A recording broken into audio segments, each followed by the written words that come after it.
بسم اللہ الرحمن الرحیم۔ ناظرین، پروگرام جی ورڈ میں ہم آپ کو خوش آمدید کہتے ہیں، اور اگر ہم دیکھیں پچھلے ہفتے پاکستان کے حوالے سے بعض انتہائی اہم ڈیولپمنٹس ہوئیں خطے میں، اور خاص طور پر ہم بات کریں گے وزیر اعظم پاکستان عمران خان صاحب کا دورہ ایران۔ یہ بہت عرصے کے بعد ہوا، لیکن اس دورے کے نتیجے میں بہت کنٹروورسی سامنے آئی، اور وہ وزیر اعظم کا دہشت گردی کے بارے میں بیان تھا جس کو اخبارات نے شہ سرخیوں کے ساتھ لگایا، لیکن جب وہ واپس اسلام آباد تشریف لائے تو انہی کے اس بیان کے اوپر پارلیمنٹ میں بہت ہنگامہ رائی ہوئی، اور پھر مجبوراً وزیر اعظم ہاؤس کو وضاحتی بیان جاری کرنا پڑا جس میں اس بات کی وضاحت کی گئی کہ وزیر اعظم نے کس تناظر میں یہ بیان دیا تھا کہ پاکستان کی سرزمین ایران کے خلاف کس کانٹیکس میں دہشت گردی کے حوالے سے استعمال ہوئی۔ آخر یہ جب بھی غیر ملکی کوئی دورہ ہوتا ہے اس میں یہ کنٹروورسی کیوں جنریٹ ہو جاتی ہے؟ پرائم منسٹر کی communication team, foreign policy team یہ کہاں ہوتی ہیں؟ کیوں اس قسم کے ایشوز سامنے آتے ہیں؟ اور اس کے ساتھ ساتھ ہم بات کریں گے جنوبی ایشیا میں رائز آف ٹیررزم، یعنی دہشت گردی ایک مرتبہ پھر جنوبی ایشیا میں عروج میں، اور وہ ہم بات کریں گے پاکستان کی کوسٹل ہائی وے کے اوپر جو انتہائی افسوسناک واقعہ ہوا اور اس کے پھر لنکیجز کہاں جا کے ملتے ہیں، اور اس کے ساتھ ساتھ ہم بات کریں گے جنوبی ایشیا کے انتہائی پرامن ملک سری لنکا میں دہشت گردی کا واقعہ، اور سری لنکا اور پاکستان کے درمیان بھی بہت قریبی دوستانہ تعلقات ہیں، بلکہ یہ کہا جاتا ہے کہ جنوبی ایشیا میں پاکستان کا ایک واحد انتہائی بااعتماد دوست جو ہے وہ سری لنکا ہے۔ آخر اس کی کیا وجہ ہے اور اس کے پیچھے کیا محرکات ہو سکتے ہیں؟ ان دونوں موضوعات پہ بات کریں گے۔ پہلے اسٹوڈیوز میں اپنے مہمانوں اور ماہرین سے آپ کا تعارف کراتے ہیں۔ کامی بٹ صاحب سینئر اینالسٹ، اور ان کے ساتھ تشریف رکھتے ہیں ایمبیسڈر غالب اقبال صاحب سینئر اینالسٹ، بہت شکریہ۔ ان کے ساتھ تشریف رکھتے ہیں دانشور اور اینالسٹ اظہر عابدی صاحب۔ آپ تینوں مہمانوں کا شکریہ۔ شروع کرتے ہیں کامی بٹ صاحب۔ آپ نے دیکھا کہ وزیر اعظم عمران خان صاحب جب ایران تشریف لے گئے اس سے چند روز پہلے ہی بلوچستان میں بہت خوفناک دہشت گردی کا واقعہ ہوا، اور دورے سے ایک روز قبل وزیر خارجہ شاہ محمود قریشی نے پریس کانفرنس میں کہا کہ یہ جو پاکستان میں دہشت گردی کا واقعہ ہوا بلوچستان میں کوسٹل ہائی وے پہ، اس کے لنکیجز جو تھے وہ ایران میں جا کے ملتے ہیں، یعنی اس کے جو پلانرز تھے، جو ماسٹر مائنڈ تھے، وہ ایرانی سرزمین پر بیس تھے، اور اسی روز ایک روز پہلے یعنی ان کی پھر ایرانی وزیر خارجہ سے بات ہوئی، اور جب ایران نے ایشورنس دی، یقین دہانی کرائی، اس کے بعد اگلے روز وزیر اعظم اپنے وفد کے ساتھ ایران تشریف لے گئے۔ تو پاکستانی سرزمین پر ٹیررزم ہو رہا ہے، لنکیجز ایران میں مل رہے ہیں، دونوں ممالک آپس میں دوست ہیں، برادرانہ اور انتہائی دوستانہ، اور کئی جسے کہتے ہیں دہائیوں پہ مبنی تعلقات ہیں۔ آخر یہ کون سی فورسز ہیں جو دونوں ملکوں کے درمیان غلط فہمیاں کریٹ کرا رہی ہیں؟ بیسکلی دیکھیں جی، یہ جو پاکستان اور ایران کے جو الائنس ہے، یہ ہسٹوریکل پرسپیکٹو میں دیکھیں تو they treat India like brothers۔ اور آپ کو یاد ہوگا کہ 15-20 سال پہلے کی بات ہے، ڈک چینی wanted to use Pakistan to create problem in Iranian Balochistan, but I think then it was Musharraf, he declined American request، even کہ وہ مشرف اتنی امریکن ایڈ لے رہا تھا لیکن اس نے نا ان کو انکار کر دیا تھا۔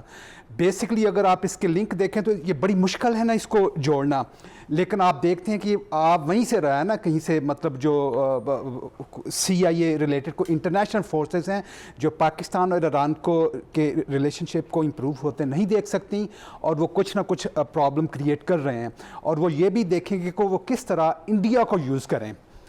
Basically they are trying to create وہ نہیں چاہتے کہ پاکستان کے ریلیشن شپ انڈیا سے بہتر ہوں، پاکستان کے ریلیشن شپ ایران سے بہتر ہوں، ایران کے ریلیشن شپ پاکستان سے بہتر ہوں، تو ان میں ڈسٹربنس پیدا کرنے کے لیے آپ یہ دیکھیں گے، اور اٹس ویری ڈیفیکلٹ ٹو، مطلب ان کی جو لنکیج ہے نا، it would be very very difficult. لیکن اگر آپ کو جو ایجنسیز ہیں اگر وہ دیکھیں گے تو ان کو پتہ چل جائے گا، but it would take some time. But basically bottom line is some powers do not want to see good relation between Iran and Pakistan, and this is the reason they are creating problems۔ Ambassador Ghalib Iqbal صاحب، وزیر اعظم ایران تشریف لے گئے اور ایرانی صدر سے بھی ان کی ملاقات ہوئی، اور روحانی پیشوا آیت اللہ خامنہئی صاحب سے بھی ان کی ملاقات ہوئی۔ اگر ہم بظاہراً باڈی لینگویج دیکھیں پاکستانی لیڈرشپ کی بھی ایرانین لیڈرشپ کی بھی باڈی لینگویج ٹھیک تھی اور ایک اطمینانیت نظر آ رہی تھی، لیکن پریس کانفرنس کے بعد کنٹروورسی سامنے آئی. تو جب پرائم منسٹر ایسی سپیچز کرتے ہیں، ریفرنس تو وہ بالکل پاس کا دے رہے تھے جس میں وہ کہہ رہے تھے کلبھوشن یادیو بھی اور اس سے پہلے جند اللہ بھی اور یہ تمام تر اس کانٹیکس میں. لیکن آپ کیا سمجھتے ہیں کہ اگر ایرانی ٹیریٹری استعمال بھی ہوئی ہے تو کیا یہ ایرانی لیڈرشپ کے نالج میں ہوگا یا there might be non state actors, جس طرح پرائم منسٹر نے بھی اپنے وزارتی بیان میں کہا کہ نان اسٹیٹ ایکٹرز ہمارے کنٹرول میں نہیں ہیں، وہ ادھر بھی اگر کوئی ایکٹیویٹی کرتے ہیں تو وہ جب آئیڈینٹیفائی ہوتے ہیں تو کارروائی ضرور کی جاتی ہے. آپ کیا کہتے ہیں کہ آیا یہ نان اسٹیٹ ایکٹرز ہیں، اور اگر ایران سے یہ ہینڈلرز اور ماسٹر مائنڈ تھے تو کیا ایرانی گورنمنٹ کے نالج میں تھی یہ بات؟ الفاظ کے چناؤ میں شاید اونچ نیچ تھوڑی ہو گئی ہے، لیکن جو مقصد تھا وہ بڑا کلیئرلی پاکستان نے بیان کر دیا اور ایرانین جو لیڈرشپ تھی ان کو بھی بتا دیا گیا. دوسرا سوال آپ کا جو تھا کہ جی کیا ایران کو پتہ ہے کہ ان کی ٹیریٹری پاکستان کے خلاف استعمال ہو رہی ہے؟ کچھ لوگوں کو جو نان اسٹیٹ ایکٹرز ہوتے ہیں ضروری نہیں کہ وہ حکومتی اداروں کو بھی اپنے کانفیڈنس میں لے کے یہ کام کرے. تو نان اسٹیٹ ایکٹرز جو ہیں وہ کسی لمحے بھی کہاں کچھ کر سکتے ہیں، اس کو کنٹرول رکھنا، ہر چیز دیکھنا یہ بے انتہا ضروری ہوتا ہے. جیسے پاکستان نے بہت حد تک نان اسٹیٹ ایکٹرز کو اپنے کنٹرول میں کر لیا ہے اور انٹیلیجنس ایجنسیز جو ہیں اس کو بار بار چیک پہ رکھتے ہیں تاکہ کوئی اس قسم کی حرکت نہ ہو کہ پاکستان کی بدنامی ہو. تیسرا سوال آپ نے یہ پوچھا کہ جی پاکستان کی جو ٹیم فارن آفس کی ٹیم وہ کہاں تھی. جی as a matter of principle جب بھی لیڈرشپ کوئی تقریر کرتی ہے یا آفیشیل ٹاکس ہوتی ہیں، آفیشیل ٹاکس ہیں یا کچھ بھی ہو رہا ہے تو وہ ہمیشہ ایک ریٹن ٹیکسٹ ہوتا ہے جو اس کو فالو کرنا بے انتہا ضروری ہوتا ہے. صاحبزادہ یعقوب احمد خان بے انتہا کے ذہین پڑھے لکھے، ملٹری میں بھی رہ چکے تھے، سول میں بھی رہ چکے ڈپلومیسی میں بھی تھے، طویل عرصہ، لیکن میں نے ان کو آج دن تک کبھی لکھے ہوئے ٹیکسٹ کے بغیر بولتے نہیں دیکھا. سو لکھا ہوا ٹیکسٹ بے انتہا ضروری ہے، بالخصوص خارجہ پالیسی کے معاملات میں. اور اس کے اوپر میرے خیال میں چائنا میں وزیر اعظم صاحب نے لکھے ہوئے ڈاکومنٹ سے سارا استعمال کیا ہے. وہاں چونکہ کئی دفعہ ایسے بھی ہوتا ہے کہ آپ کے جو لیڈرز ہیں وہ پڑھ لیتے ہیں اپنے پورا جو ان کا بریف ہوتا ہے اور اس کے بعد وہ کہتے ہیں اچھا جی اب مزید پڑھنے کی ضرورت نہیں ہے. لیکن کوئی اس میں ایسا سیریس مسئلہ نہیں ہے کہ جو ایران کے اوپر جو ہر طرف واویلا سا مچا ہے. میرے خیال میں it should be a non-issue, number one. Number two, it should be put to the rest now. And we need to look forward کہ پاکستان اور ایران کے تعلقات کیسے بہتر ہو. It should be put to rest now. اور ہم ایک چھوٹی سی بریک لیتے ہیں، لیکن بریک میں جانے سے پہلے اظہر عابدی صاحب سے ہم سوال کریں گے اور جواب آپ بریک کے بعد دیجیے گا کہ آیا ہمیشہ یہ کنٹروورسیز پاکستان اور ایران کا جب بھی وزٹ ہوتا ہے، اس سے پہلے جب ہم نے دیکھا حسن روحانی صاحب کا پاکستان کا وزٹ آیا تو عین اسی موقع کے اوپر کلبھوشن کا ایشو سامنے آ گیا، اور اب جب وزیر اعظم پاکستان کا انتہائی جسے سمجھتے ہیں کہ انتہائی اہم دورہ تھا ایران کا، اس قسم کی چیزوں سے کیا آپ سمجھتے ہیں کہ اس دورے کے نتائج کے اوپر کوئی منفی اثرات پڑیں گے یا اس سے کوئی چیزیں آگے نہیں پڑیں گی؟ لیکن ایک بریک کے بعد ناظرین ہمارے ساتھ رہیے گا، بریک کے بعد ہم آپ کی خدمت میں حاضر ہوں گے.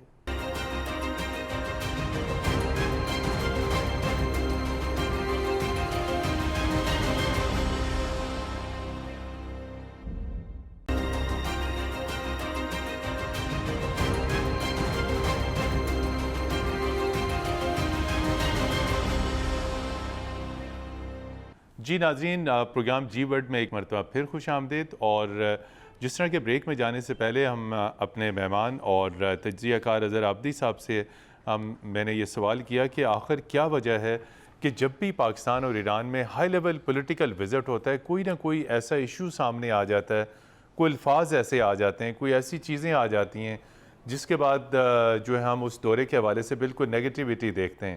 تو آپ کیا سمجھتے ہیں پرائم منسٹر آف پاکستان کا جو سٹیٹمنٹ اور اس کے بعد وہ واپس آئے، ایک کنٹروورسی جنریٹ ہوگی، آپ کیا سمجھتے ہیں اس سے دورے کے جو آبجیکٹیوز تھے، جو مقاصد تھے، کیا ان پہ کوئی منفی اثر پڑے گا؟ تجربہ کار ہمارے فورن پالیسی بنانے والے یا جو ہیلم آف دا افیئرس پہ ہیں تو وہ ان باتوں سے متاثر ہوتے ہوں، تو میرا نہیں خیال کہ لانگ ٹرم اثر نہیں پڑتا. لیکن یہ بات ٹھیک ہے کہ دیکھیے جب چاہے روحانی صاحب کی وزٹ یہاں ہو، چاہے عمران خان صاحب کی وزٹ وہاں ہو، تو اس کے سرٹن مقاصد ہوتے ہیں.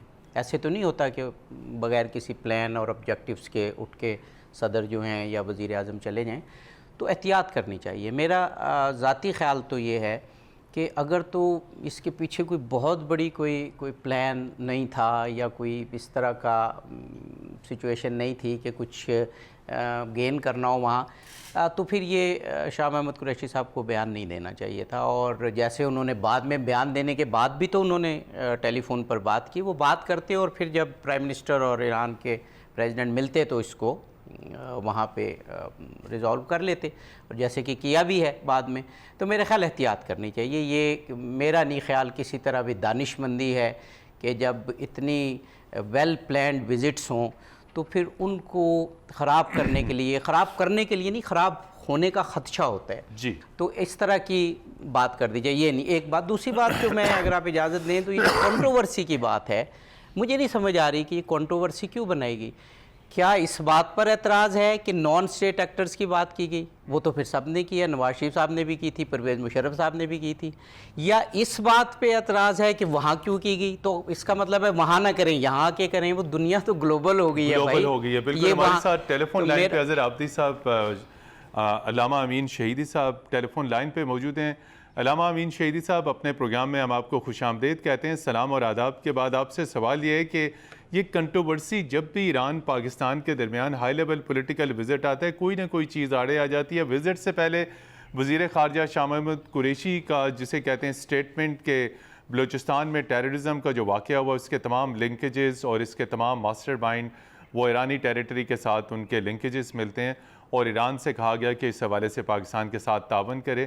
اور پھر جب وزیر اعظم پاکستان ایران تشریف لے گئے تو وہاں انہوں نے سٹیٹمنٹ پاکستانی ٹیریٹری کے بارے میں دیا کہ پاکستانی ٹیریٹری بھی ایران کے خلاف دہشت گردی کے لیے استعمال ہوتی رہی.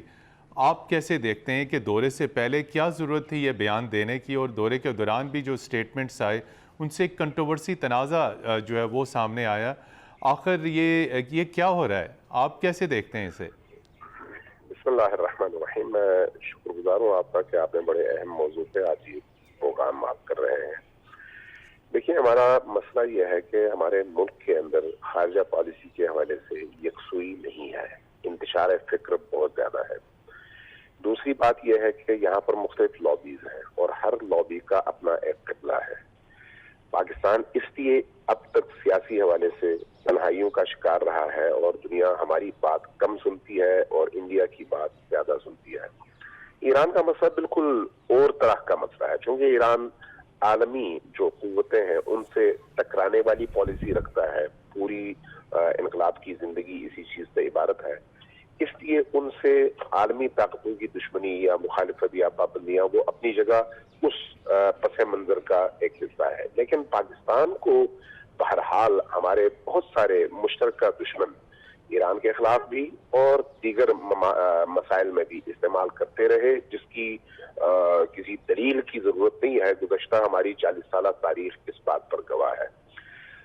اگر آپ تھوڑا سا اس پر غور کر لیں تو پاکستان کے ہمسایہ ممالک ہیں ان میں صرف ایک ایران کا بارڈر ایسا تھا جہاں پر آپ کو کوئی پریشانی نہیں تھی، آپ کو ایک پیسہ خرچ کیے بغیر ایک پرامن بارڈر مل رہا تھا. لیکن ہماری انہی پالیسیز نے اس بارڈر کو ہمارے لیے خطرناک بنا دیا. اب آپ ذرا سوچ لیں کہ ایران کے اندر جتنے بڑے بڑے واقعات ہوئے جب ان کے لنکیجز بلوچستان پاکستان سے ملے اور مختلف ایسے گروپس جن کی سرپرستی امارات کرتا ہے، جن کی سرپرستی سعودی کرتے ہیں، جن کی سرپرستی انگلینڈ اور امریکنز کرتے ہیں، وہ وہاں پر ان کے ہاتھ نظر آئے، پھر وہ پکڑے بھی جائیں، اعتراف بھی کر لیں کہ ہمیں افغانستان کے فلان کیمپ سے یہ پیسے ملے اور ہماری میٹنگ امریکن فران جلنے سے ہوئی. وہ سارے اعترافات اس وقت جو ہے آپ کے پاس یوٹیوب پہ ادھر ادھر موجود ہیں، جو ریگی اور اس طرح کے بڑے بڑے مجرموں کے اعترافات ہیں. تو اب یہ صورتحال جو ہے گزشتہ 40 سالوں کے اندر ہمیں آئسولیشن کی طرف لے کر گئی ہے، اور اس کے پیچھے یقینی طور پر وہی ممالک ہیں جن کے مفادات انہی مسائل میں ہیں۔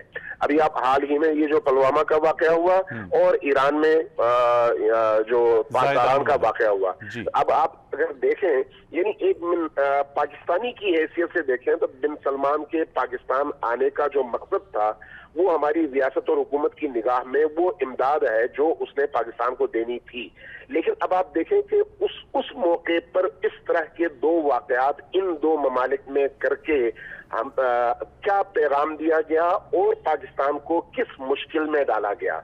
اب وہ جو لوگ یہ کام کر رہے ہیں یہ وہی لوگ ہیں جنہوں نے صدر روحانی کے پاکستان میں دورے کے موقع پر کلبوشن کے مسئلے کو ایک بالکل نیگیٹو اس کے ساتھ اٹھایا، جبکہ اس کا تعلق جو ہے اس طرح کے کسی مسئلے سے نہیں تھا کہ جس کو آپ ایران کے گردن پہ ڈالتے اور کہتے کہ بھئی ایرانی کر رہے ہیں، ظاہر ہے ایسی کوئی بات تو نہیں تھی۔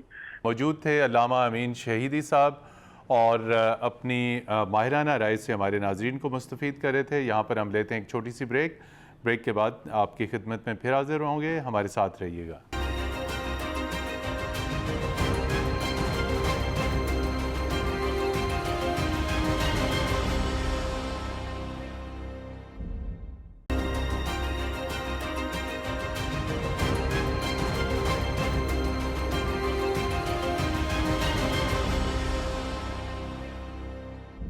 ناظرین، پروگرام جی ورڈ میں ایک مرتبہ پھر خوش آمدید۔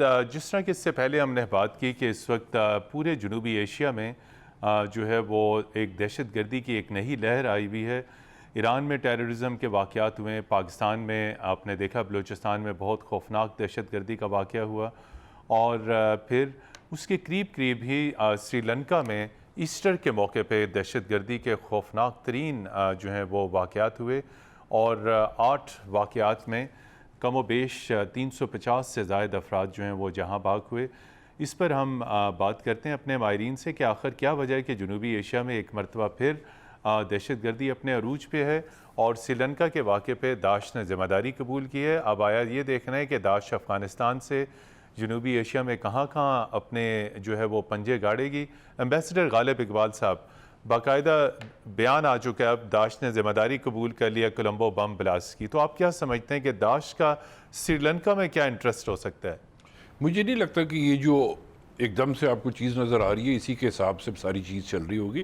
I think there is a much bigger game جو کہ کھیلی جانے والی ہے اس ریجن میں، اور اس میں بھارت کا یقیناً ہاتھ ہے، موجود ہے، اور بھارت کا اس ٹیررسٹ ایکٹ میں بھی یقیناً ہاتھ موجود ہے شری لنکا میں، کیونکہ اس وقت جو ان کو مشکل ہو رہی ہے وہ یہ ہے کہ جی چائنا کو کس طرح سے کرٹیل کریں اور پاکستان کو کس طرح سے نیوٹرلائز کریں، یا پاکستان کو ایک ہی وقت میں دو کنٹریز کے پاکستان کو نقصان کیسے دیا جائے۔ پہلے تو کوشش کر بیٹھے کہ جی ایران اور پاکستان کے تعلقات خراب کرنے کی، اس کے بعد کوشش ہوگی کہ جی سری لنکا اور پاکستان کے تعلقات بھی خراب ہوں، اور کسی نہ کسی طور پہ سری لنکا میں کوئی ایسی انٹرنیشنل فورس یا کوئی ان ممالک کی فورس جو کہ اینٹی چائنا ہے، اینٹی ایران ہے، ان کو لا کے بٹھایا جائے، اور وہاں سے بھی ایک مانیٹرنگ سچویشن شروع کی جائے تاکہ اس کے بعد یہ ممالک جو ہے ان کو کنٹرول میں رکھا جائے۔ پاکستان اس لیے اس میں تھوڑا محفوظ آپ کو نظر آئے گا کیونکہ پاکستان کی اور امریکہ کی جو گفت و شنید جاری ہے for the resolution of Afghan issue, اس صورتحال میں ہٹتے ہیں تو پاکستان یقیناً اس پہ ریئیکٹ کرتا ہے۔ تو اس وقت بغیر کسی جھجک کے میں یہ کہہ سکتا ہوں کہ جی اس بامبنگ میں جو 350 سے زیادہ لوگ مارے گئے ہیں، بلا شبہ بھارت ملوث ہے، بلا شبہ بھارت ملوث ہے، اور بہت گہرے طور پہ ملوث ہے۔ جی کامی بٹ صاحب، تو اس کے ساتھ بھارت کے ساتھ ساتھ یہ بھی ایک اشارہ ملا ہے کہ امریکہ سری لنکا کی حکومت کو اس حوالے سے مدد کرنے کو تیار ہے کہ جی آپ تو داعش کا مقابلہ نہیں کر سکتے تو ہم آپ کو اس حوالے سے سیکیورٹی ٹیکنیکل اسسٹنس، جس طرح غالب صاحب نے اشارہ کیا کہ وہاں کوئی سپیس کریٹ کی جا سکتی ہے، اور جب فارن فورسز وہاں پہ آئیں بظاہراً تو آبجیکٹیو ہوگا کہ سری لنکا کی گورنمنٹ کی مدد کرنا، لیکن الٹیمیٹلی نظر ہوگی چین پہ، پاکستان پہ، ایران پہ۔ آپ کیا کہتے ہیں؟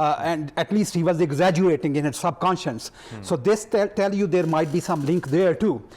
Basically, these people do not want to have good relationship between China. They don't want to become China to become a dominant force in that part of the world.